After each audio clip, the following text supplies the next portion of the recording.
شخصیات والی شخصیت ہے کہ بادشاہ ہونے کے باوجود وہ غریب تھے. جی ہاں، بندہ سلطنت کا فرما روا ہو، بہت بڑا ایریا اس کے انڈر ہو، اور پھر وہ غریب ہو. سبحان اللہ. آج ہم بات کریں گے سیدنا عمر بن عبد العزیز رضی اللہ تعالی عنہ کی. جی ہاں، وہ عظیم شخصیت، وہ مسلمانوں کے عظیم خلیفہ، مسلمانوں کے ایسے قائد کہ جو اگرچہ خلفائے راشدین صحابہ کرام علیہم رضوان کے بعد تشریف لائے، لیکن اس کے باوجود بھی آپ رضی اللہ تعالی عنہ کی خلافت کو خلافت راشدہ میں شامل کیا جاتا ہے.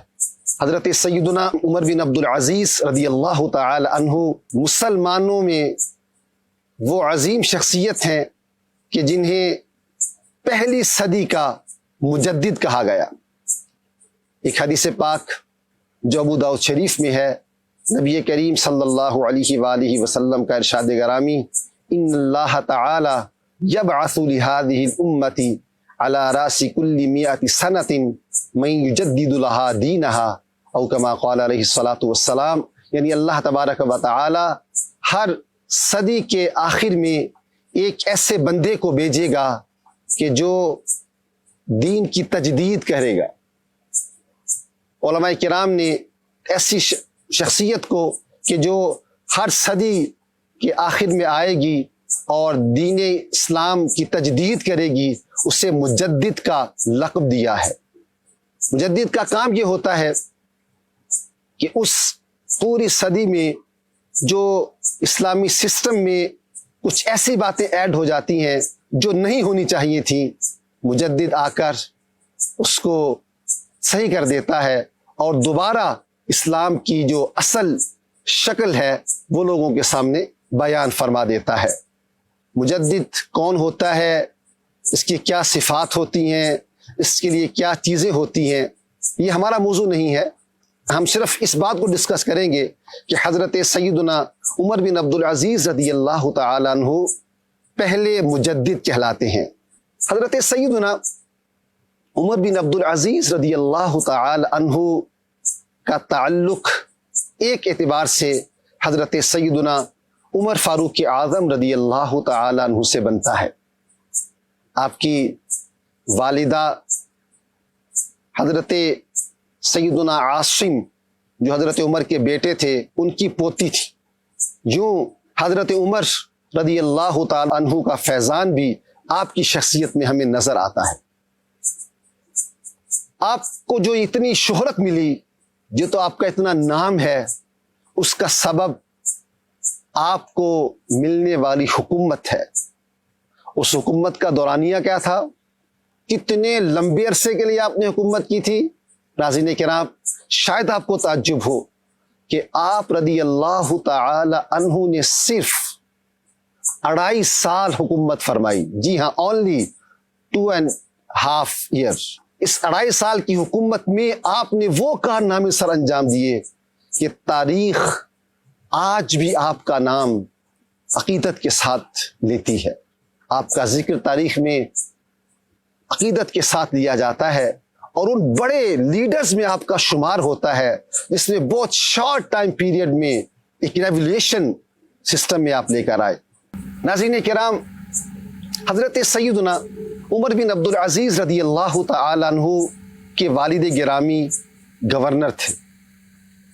آپ کی پیدائش ایک شاہی خاندان میں ہوئی تھی، لیکن آپ کی تربیت کے لیے آپ کے والد محترم نے حضرت سیدنا صالح بن کیسان رحمہ اللہ تعالی کا انتخاب کیا کہ آپ کو تربیت کے لیے ان کے پاس چھوڑ دیا گیا. اور تربیت کا فیضان ظاہر ہوا کہ آپ رضی اللہ تعالی عنہ جب خلیفہ بنے تو خوف خدا اور امت کی ذمہ داری کا احساس آپ پر ہمہ وقت غالب رہتا تھا. وہ عمر بن عبد العزیز رضی اللہ تعالی عنہ جن کے بارے میں آتا ہے کہ بہترین لباس آپ پہنا کرتے تھے. قیمتی لباس ہوتا، ایک مرتبہ پہن لیتے، دوبارہ اس کو زیب تن نہ فرماتے. سب سے اعلیٰ نسل کا عمدہ گھوڑا یہ آپ کے پاس ہوتا تھا. اتنی زرق برق لباس میں اور اتنی بڑی سوسائٹی میں رہنے والی شخصیت پر جب امت مسلمہ کی ذمہ داری آئی، مسلمانوں کے خلیفہ بنے، تو انداز یکدم چینج ہو گیا. وہ عمر بن عبدالعزیز رضی اللہ تعالی عنہ، ابھی آپ کی خلافت کا اعلان ہوتا ہے، لوگ آپ کی بیعت کرتے ہیں، اور بیعت کرنے کے بعد جب آپ باہر نکلتے ہیں تو آپ کے لیے شاہی سواری کا انتظام کیا جاتا ہے. لیکن کمال ہے کیسا چینج آپ کے اندر آ گیا کہ آپ رضی اللہ تعالیٰ عنہ نے ارشاد فرمایا، میری سواری کے لیے میرا خچر ہی کافی ہے، مجھے تمہاری شاہی سواریوں کی حاجت نہیں. آپ کا نام ایک ایسے بادشاہ کی صورت میں لیا جاتا ہے کہ ہمہ وقت جس پر یہ احساس غالب رہتا تھا کہ میرے ذمے انسانیت کی خدمت لگا دی گئی ہے، مجھے ان کے جان و مال کے تحفظ کا حکم دیا گیا ہے، اور میں نے کس طرح اس سے عہدہ برآ ہونا ہے، میں نے کس طرح اپنی ذمہ داری کو پورا کرنا ہے، ہمہ وقت اس خیال میں آپ ڈوبے رہتے تھے. ہم آپ سے شیئر کریں گے حضرت سیدنا عمر بن عبدالعزیز رضی اللہ تعالیٰ عنہ اور علم کی اشاعت. ہم آپ کے سامنے بیان کریں گے آپ رضی اللہ تعالیٰ عنہ کے زمانے میں آپ کے اصلاحی کارنامے. ہم آپ کو بتائیں گے آپ رضی اللہ تعالیٰ عنہ نے کس طرح اپنے ملک میں امن و امان قائم فرمایا.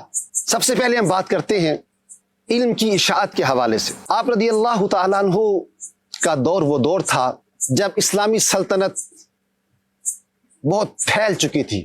وہ ایریاز جنہیں عجمی کہا جاتا ہے وہ بھی اسلامی سلطنت میں شامل ہو چکے تھے. اہل عجم کے پاس جو علوم و فنون تھے، جب عرب سے ان کا آپس میں رابطہ ہوا تو ان کے تراجم عربی زبان میں کروانا شروع کر دیے گئے. آپ رضی اللہ تعالیٰ عنہ خود بھی علم دوست تھے، علمی شخصیت تھے، صاحب علم تھے، لہٰذا آپ نے اس علم کو اور پھیلایا. اسپیشلی اگر ہم بات کریں تو جو آپ کا ایک سنہری کارنامہ کہا جاتا ہے وہ ہے علم حدیث کی اشاعت اور علم حدیث کی تدوین. جی ہاں ناظرین کرام، علم حدیث کی تدوین بھی مسلمانوں کا ایک شاندار کارنامہ ہے، اور اپنے نبی صلی اللہ علیہ وآلہ وسلم سے محبت کا بے مثال مظاہرہ ہے. آپ اندازہ لگائیے، کہنے والے نے ایک بات کہہ دی، زمانہ گزر گیا، اس کے بعد اس بات کو اس طرح سیو رکھنا کہ یہ بات زید نے بالفرض بیان کی ہے تو زید نے یہ بات کس سے سنی ہے. اگر زید نے یہ بات عمر سے سنی ہے فار ایگزامپل تو عمر کے بارے میں معلومات، اگر عمر نے یہ بات بکر سے سنی ہے تو بکر کے بارے میں معلومات. یہ پوری چین جو چین آف ڈسکرائبرز ہے، جو راویان حدیث کی پوری چین ہے، ان میں سے ہر راوی حدیث کے حالات زندگی مسلمانوں نے جمع کر لیے، صرف اس بات کے لیے کہ یہ وہ لوگ ہیں جنہوں نے ان کلمات کو بیان کیا ہے جو کلمات ہمارے نبی محترم شفیع معظم صلی اللہ علیہ وآلہ وسلم کی زبان حق ترجمان سے نکلے. مسلمانوں نے کئی علوم اس کے لیے بنا ڈالے، اسماء و رجال کا علم وضع کیا گیا. بہرحال یہ علم حدیث کی اشاعت، اس کی ابتدا سیدنا عمر بن عبدالعزیز رضی اللہ تعالی عنہ کے زمانہ خلافت سے ہوئی. آپ سے پہلے قرآن پاک کی تدوین کی طرف ذہن تھا. پہلے یہ اس بات کا خدشہ بھی تھا کہ کہیں ایسا نہ ہو کہ قرآن پاک اور حدیث پاک آپس میں مکس ہو جائیں. اس خدشے اور دیگر وجوہات کے پیش نظر ابھی باقاعدہ طور پر علم حدیث کی تدوین کا کام نہیں سر انجام دیا گیا تھا. اگرچہ ایسا ثبوت ملتا ہے کہ بعض صحابہ کرام کے پاس لکھی ہوئی احادیث موجود تھیں، لیکن بطور خاص اسپیشلی اس کو as a branch of knowledge شروع کرنے کا اعزاز حضرت سیدنا عمر بن عبد العزیز رضی اللہ تعالیٰ عنہ کو حاصل ہوا۔ آپ نے سیدنا ابن شہاب زہری کو بلایا جو بہت بڑے محدث گنے جاتے ہیں، اور ان کی ڈیوٹی لگائی کہ آپ احادیث کریمہ اور احادیث کریمہ سے ریلیٹڈ جو رولز اور پرنسپلز ہیں آپ ان کو جمع کریں، اور باقاعدہ اس طرح علم حدیث کی اشاعت کا کام شروع ہو گیا، اور رہتی دنیا تک جب تک علم حدیث باقی رہے گا لوگ اس سے استفادہ کریں گے، احادیث طیبہ پڑھیں گے، صحیح اور غیر صحیح میں امتیاز کریں گے، دیگر معاملات کے بارے میں پڑھیں گے، تو کسی نہ کسی طریقے سے وہ سیدنا عمر بن عبد العزیز رضی اللہ تعالی عنہ کے شروع کردہ اس کام سے فیضیاب ہو رہے ہوں گے۔ ناظرین کرام، حضرت سیدنا عمر بن عبد العزیز رضی اللہ تعالی عنہ کی شخصیت کا ایک پہلو یہ ہے کہ آپ نے اپنے زمانے میں جو غاصبانہ طریقے سے لوگوں کی زمینوں پر قبضے کر لیے گئے تھے آپ نے ان کو چھڑایا۔ اور کس طرح چھڑایا؟ آپ خلیفہ بنے، آپ کی بیعت ہو گئی، آپ نے آتے ہی جو پہلا فرمان جاری کیا وہ یہ جاری کیا کہ بنو امیہ جو آپ کی اپنی فیملی تھی، جو کہہ لیجئے کہ حکومت کا خاندان تھا، خاندان کے قریبی لوگ تھے آپ کی فیملی کے، چونکہ ہوا یہ تھا کہ سیدنا امیر معاویہ رضی اللہ تعالیٰ عنہ کے بعد جو مختلف حکومتیں آئیں ان میں سے ہوا یہ کہ حکمرانوں نے لوگوں کی زمینوں پر غاصبانہ قبضے کر لیے ہوئے تھے۔ جب آپ خلیفہ بنے تو آپ رضی اللہ تعالیٰ عنہ نے آرڈر جاری کر دیا کہ جس نے کسی مسلمان کی زمین پر غاصبانہ قبضہ کیا ہوا ہے اس کو واپس کر دیا جائے۔ سب سے پہلے آپ نے اپنی فیملی میں اس کا حکم جاری فرمایا، اور اس سے پہلے آپ نے فرمایا کہ جو زمین میرے پاس ہے، اگرچہ آپ کے پاس جو زمین تھی وہ غاصبانہ نہیں تھی، لیکن آپ نے یوں کہہ لیجئے کہ ایز اے رول ماڈل یا ترغیب کے لیے آپ رضی اللہ تعالیٰ عنہ نے اپنی زمین بھی واپس کر دی، اور دیگر زمینیں جو تھیں ان کو واپس کرنے کا آرڈر کیا۔ آپ نے یہ آرڈر کیا، پورے شاہی خاندان میں ہلچل مچ گئی کہ یہ کیا ہو گیا۔ لوگ جمع ہو کر آپ کے پاس آئے اور کہنے لگے کہ ہم تو آپ کو یہ کام کرنے نہیں دیں گے۔ آپ رضی اللہ تعالیٰ عنہ نے فرمایا کہ میں یہ کام کر کے رہوں گا۔ چنانچہ جب دیکھا گیا کہ آپ کا پلان یہ ہے کہ آپ اس کو واپس لے کر رہیں گے، تو آپ رضی اللہ تعالیٰ عنہ کے پاس بنو امیہ کی ایک قابل احترام خاتون جو رشتے میں آپ کی پھوپھی لگتی تھیں ان کو آپ کے پاس بھیجا گیا کہ آپ ان کو سمجھائیں۔ پھوپھی جان آئیں اور کہا عمر آپ جانتے ہو کہ لوگ تمہارے خلاف ہو جائیں گے، تم سے جھگڑا کریں گے۔ آپ نے کہا کہ اگر وہ جھگڑا کریں گے اس کے باوجود بھی میں ان سے پائی پائی وصول کروں گا۔ جب یہ بات پھوپھی نے سنی پھر دوبارہ سمجھایا کہ اس سے تو وہ آپ کی جان کے درپے ہو جائیں گے۔ آپ نے ایک درہم اور دینار جو اس وقت چلتا تھا اس کو منگوایا، آگ یا گٹھی منگوائی اور دینار کو اس کے اوپر رکھا۔ جب وہ سرخ ہو گیا تو وہ نیچے گرا، تو آپ نے کہا پھوپھی جان کیا آپ یہ چاہتی ہیں کہ قیامت کے دن میرے ساتھ اس طرح کا معاملہ کیا جائے؟ اللہ اکبر، یہ آپ کا خوف خدا تھا۔ پھر جب دیکھا کہ یہ صورتحال ہے تو کہا بیٹا میں تو فقط آپ کو اپنے خاندان کے کہنے پر سمجھانے آئی تھی، لیکن تمہارے ارادے بڑے نیک ہیں۔ غرض یہ کہ آپ نے اپنی ہی فیملی میں سے شاہی خاندان سے سب سے پہلے جو مال لوگوں کا لوٹا گیا تھا، جو زمینوں پر غاصبانہ قبضے کیے گئے تھے، وہ آپ نے واپس کروائے۔ اس کے ساتھ ساتھ ایک بڑا عجیب و غریب کام یہ ہو گیا تھا کہ جو مسلمان ابھی اسلام قبول کر لیتے اس کے باوجود بھی ان سے جزیہ لیا جاتا۔ جزیہ یہ ایک اسلامک ٹرمینالوجی ہے، اسلامک اصطلاح ہے، وہ اصل میں اصطلاح یوز ہوتی ہے نان مسلم کے لیے۔ جو غیر مسلم ہوتا ہے اور اسلامی سلطنت میں رہتا ہے تو مسلمانوں کا بادشاہ اس سے ٹیکس لیتا ہے. اس کا بدلہ کیا دیا جاتا ہے کہ اسلامی حکومت اس ذمہ اس جزیہ دینے والے کے جان اور مال کے تحفظ کی ضامن ہوتی ہے, اس کو تحفظ دیا جاتا ہے. لیکن ہو یہ رہا تھا کہ جو جزیہ غیر مسلموں سے لینا تھا وہ مسلمانوں سے لیا جا رہا تھا, جنہیں نو مسلم کہتے ہیں, جو ابھی جنہوں نے گویا اسلام قبول کیا ہو ان سے بھی لیا جاتا تھا. یہ انتہائی ظالمانہ فعل تھا. آپ رضی اللہ تعالیٰ عنہ نے فوراً اس کے خاتمے کا آرڈر جاری فرما دیا کہ اب کسی بھی مسلمان سے جزیہ ہرگز نہیں لیا جائے گا.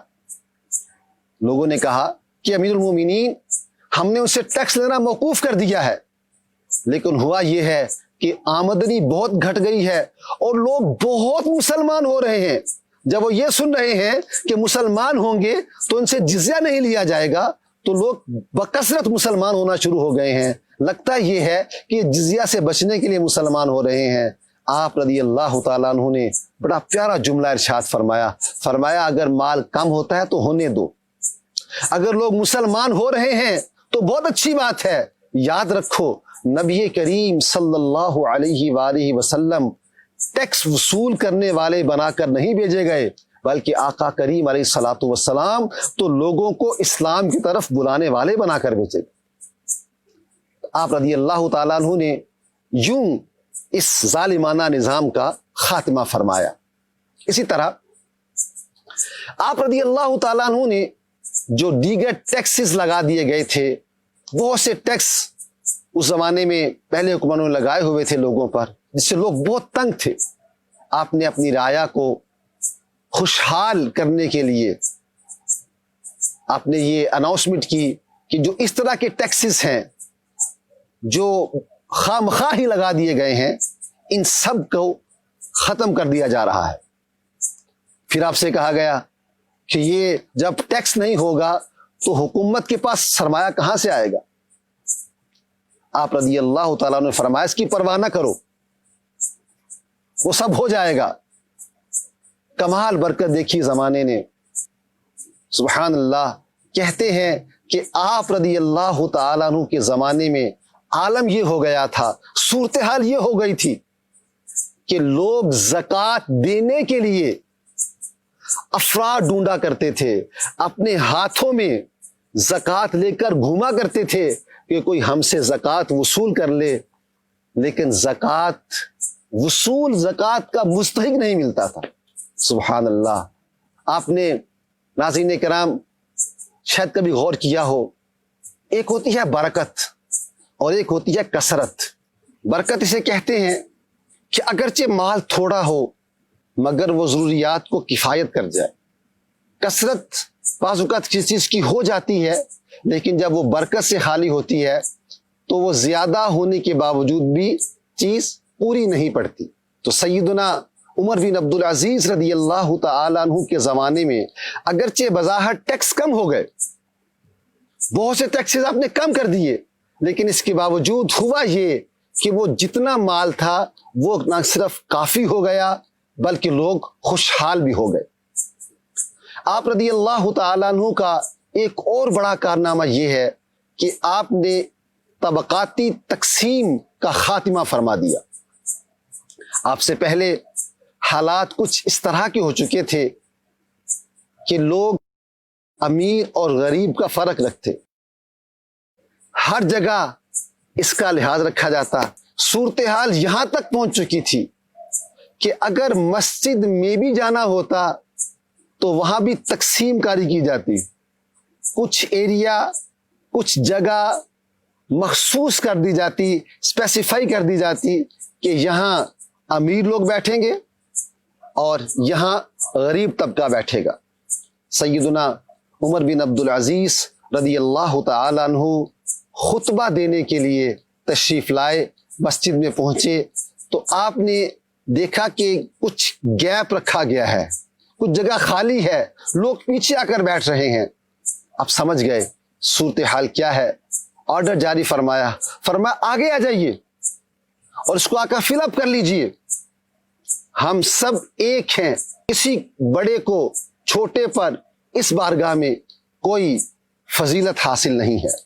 چنانچہ آپ رضی اللہ تعالیٰ عنہ کے اس عمل سے جو ایک برتری تھی طبقاتی طور پر کہ جو امیر ہیں وہ آگے بیٹھیں گے، غریب پیچھے بیٹھیں گے، اس کا خاتمہ کر دیا گیا۔ اور نہ فقط مسجد میں بلکہ ہر اس امر میں جس میں دونوں کا استحقاق، دونوں کی برابری ایک جیسی تھی، دونوں کے حقوق ایک جیسے تھے، ہر اس معاملے میں آپ رضی اللہ تعالیٰ عنہ نے اس کو ختم کر دیا۔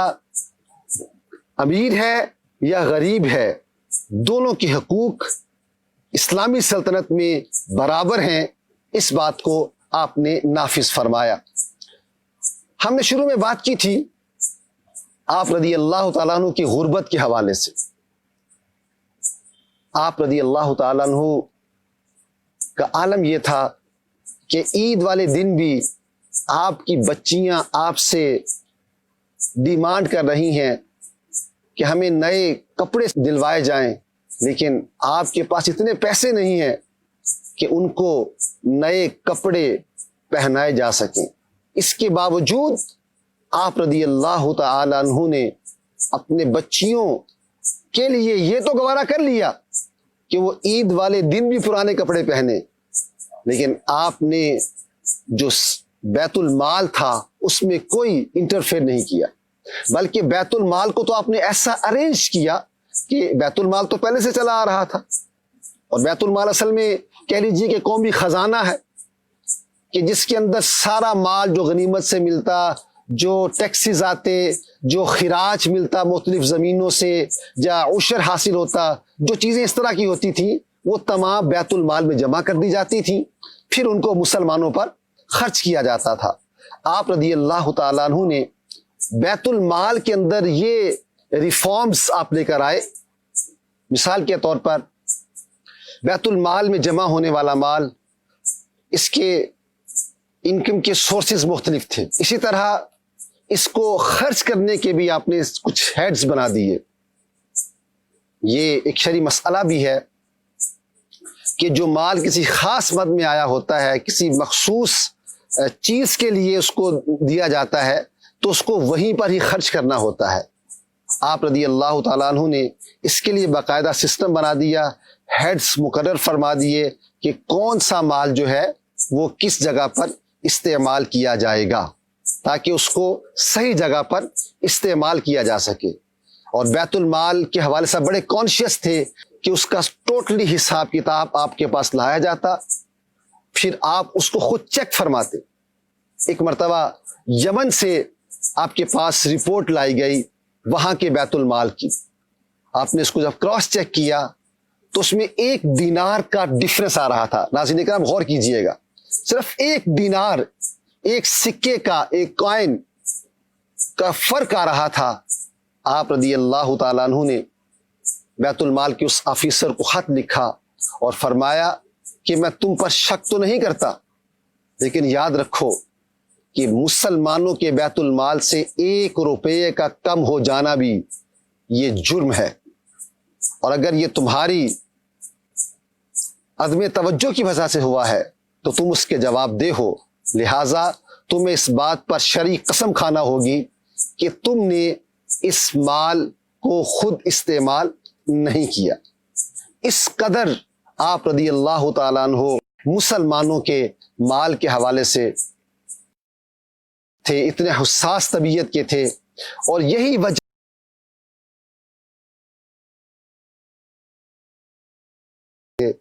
یاد رہے، یا ضمناً عرض کرتا چلوں ناظرین کرام کہ عمومی طور پر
دل سے میرے دنیا کی محبت